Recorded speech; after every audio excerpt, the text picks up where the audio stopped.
Hello and welcome to this episode of Penguin Shell Personality. Today we're going to be looking at introversion and extroversion, as well as judgment and perception. And last time we looked at judgment and perception, but today we're going to be looking at it in a bit of a different way, because last time we were looking at the different types of judgment and perception a lot. Let's start with introversion and extroversion. So introverts' main interests are in the inner world of concepts and ideas, while the extrovert is more involved with the outer world of people and things. This is pretty straightforward. I think this is what most of us think of when we think of introversion versus extroversion. We think of being inner or outer, of how much we like to socialize, of how much we like to talk to people, of how much we like to be in our own head thinking about things. So extroverts are faster, but take a less considered direction, whereas introverts are slower, but take a more considered direction. So extroverts, this is something I found really interesting in the book, was this idea of speed, because it's true. Introverts need to take time to consider the situation. They move slower than extroverts. For some reason, I had never thought of it that way, and that was interesting for me because I'm very slow moving a lot of the time, as you can tell from the upload schedule of these videos up until now. But that more considered direction, right? And it shows how important both introversion and extroversion are, because you need to get moving.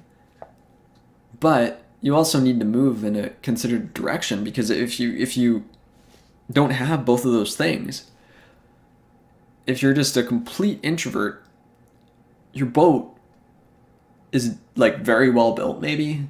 You might have a lot of good ideas into the construction of your boat, but it's not moving.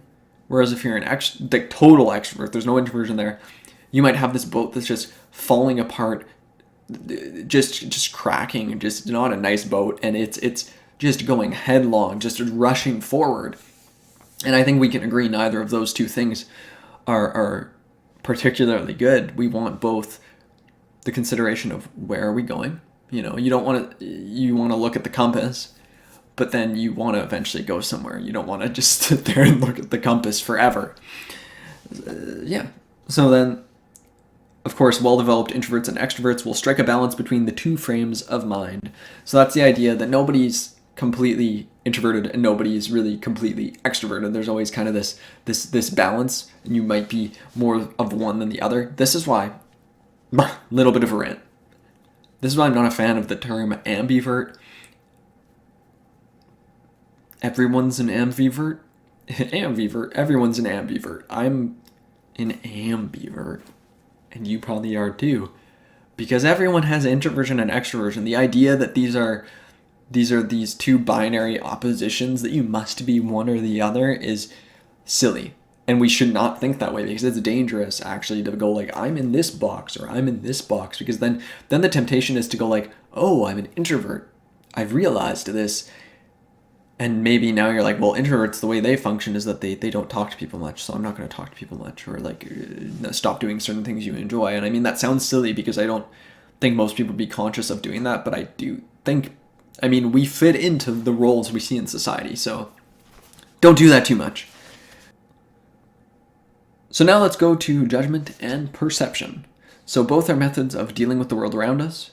Both cannot be used at the same moment, although both are necessary, and judging is coming to a conclusion, the evidence is in, and anything more is irrelevant and immaterial, whereas perception is the conclusion is still up for consideration, not all the evidence is in, and it is much too soon to do anything irrevocable. Like the idea of with judgment and perception is how quick you come to conclusions, and perception is slower, judgment's faster. So me and my girlfriend were discussing the way that we interact with TV shows. I will turn off TV shows so fast because they do one thing I don't like. And usually that can help me dig through and find what I do like, but sometimes I'll just miss something that maybe I would have loved because I was so fast to judge. Whereas with her, she's taking it all in up until the moment that she judges it. So she'll usually be taking it in for longer. She's very picky too. She's very picky, but she's a perceiver, and she'll she'll really give it a chance until it screws up on some fundamental level. Whereas for me, it just takes a surfacey thing and I'm done because I'm judging very quick. And both of those are useful, but for very different things. Next time, we will be looking at the hierarchy of your personality, so the dominant and auxiliary processes. I did another video kind of about this before, but the next one's going to be a big improvement on that, hopefully. Again, we have the little penguin mascot there, asking you guys to watch videos. So, thank you for watching this video, first of all. And I really appreciate all of you who have subscribed, and if you feel like subscribing now, I really appreciate that. If you don't want to, I still appreciate that you watched the video. So, thank you, though. Thank you for watching, and I'll see you for the next episode in this video series.